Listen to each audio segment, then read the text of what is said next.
Hey, if your back is feeling unbelievably tight and achy when doing simple things like bending over to pick something up or getting up and down from the floor, and it feels like you're aging a lot faster than you'd like to, then this video is for you. The reason why you and your spine don't have the best relationship at the moment is because you've probably spent way too long not moving it the way it was designed to move. We used to move our spines in a variety of different ways multiple times throughout the day when living more primitive lifestyles as hunters and gatherers or farmers, and since most of us aren't those things anymore, our spines have not only stiffened up, but they have also become weak and deconditioned to anything outside of a perfect straight posture, making us more susceptible to injuries and back tweaks. This is of course due to our copious amounts of sitting from our modern day jobs and lifestyles, and sometimes even a lot of modern day exercise advice promoting stiff, rigid posture without any mention of addressing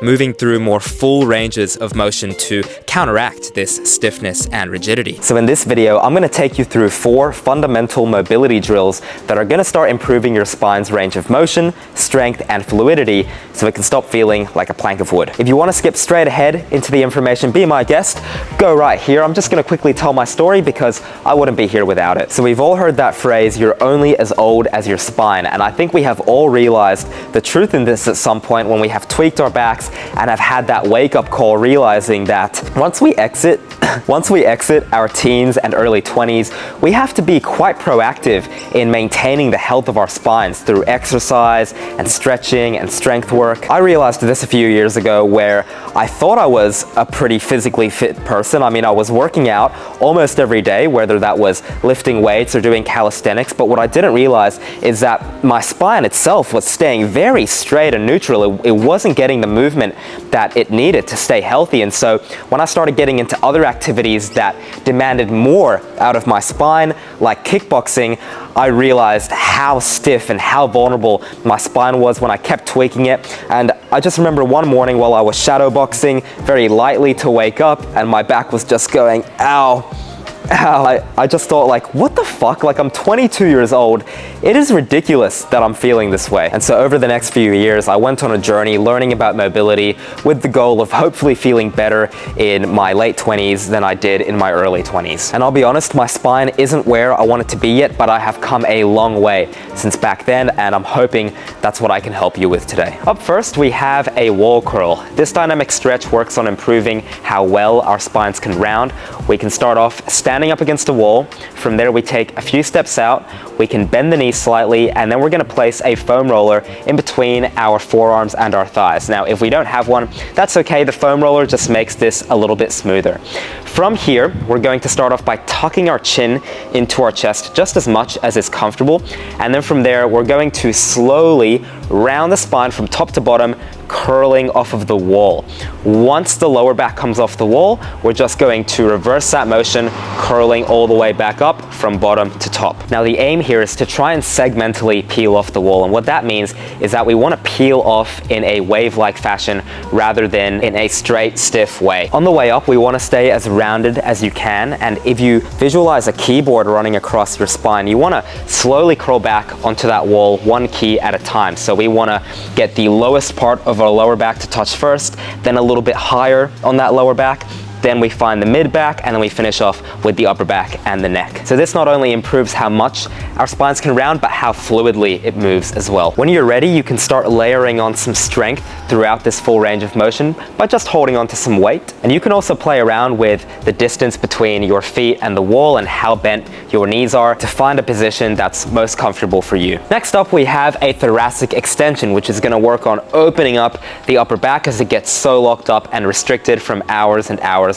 of sitting. We're going to lie down and place a foam roller under our upper backs. This could be in between both shoulder blades, and then you can always adjust it a little higher or a little lower depending on what feels most comfortable or what gets you the best stretch. From here, we're going to go into a posterior pelvic tilt. So we're going to tuck our tailbones under. You can think about trying to squeeze a credit card in between both butt cheeks. This is a really important piece of technique that a lot of people miss, and what it does is it keeps the lower back still so it doesn't doesn't take over the whole movement. Then we can place our hands behind our head, and then we can go ahead and arch our upper backs around that roller. Hold the stretch for a few seconds and then come back in. Every time you lean back, you want to make sure you are actively maintaining that tucking of the tailbone, as it can be pretty easy to lose it if you're not constantly thinking about it. Every time you arch around that roller, you want to be thinking about driving the tops of your shoulders down towards the floor. 10 slow reps is a great start here.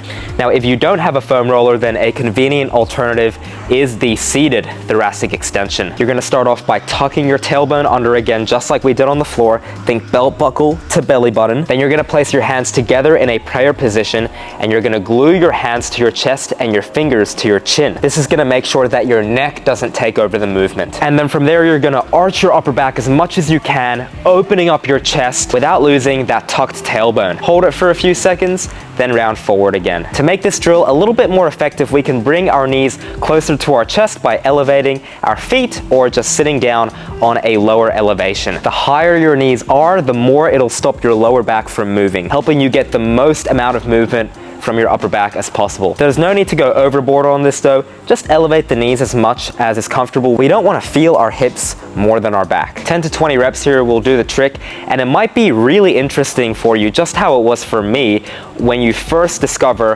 what arching of the upper back and the upper back only really feels like. I'm still fairly new to training my upper back, so I still get a huge stretch in the middle of my chest when I go over the roller. So don't push these too hard if it's really intense for you. We want to gradually build this up. Moving on to our side lying spine rotation, we're going to have our knees and hips bent at 90 degrees. We're lying down on our side. From there, we're going to hold on to our knees to make sure they don't move, and then we're going to twist away from our knees, reaching back, looking for a stretch. We can hold it for a few seconds, and then we can come back out. If it feels a bit uncomfortable to straighten out your arm, you can keep it bent instead, hand on the shoulder. And if your hand ends up touching the floor, stopping you from going any lower, then you can straighten out your back leg, bring your top knee onto the floor, and that'll give you more space to rotate into. Now, for some people, actively moving in and out is what's gonna do the trick, but you also may have to play around